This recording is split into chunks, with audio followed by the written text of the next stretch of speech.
Yan, masabot sa ito. Sige. Simple na ganito ko tana. Sige.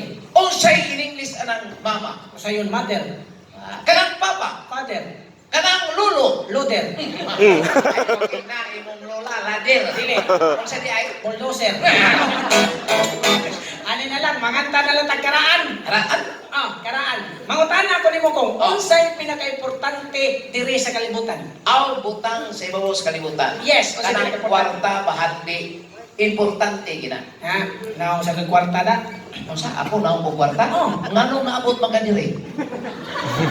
Ang kwarta. Importante kwarta. Dili ay, ang pinaka-importante sa babaw sa kalibutan kanang bangag. Oh, kalayo naman tao naman naabot pagkat mga ko eh. Uy, kung kanang imong ilong, wa pa na'y bangag, kaginhawag ka ka.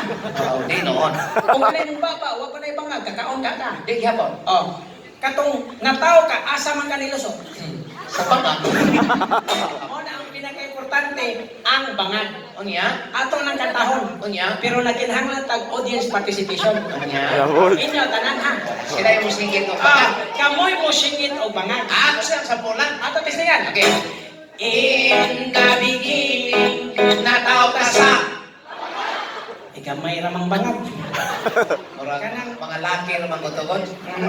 Pamay yan, ipapilo na tong minyo. Pinagkata ng ninyo para mga babae para matakot-tako ang bangag. Sige. Ayan. Nataw ka sa tanan yun. Nataw ka sa okay na? Okay na? Daga! Ako lang bangag eh. Okay. Daddy!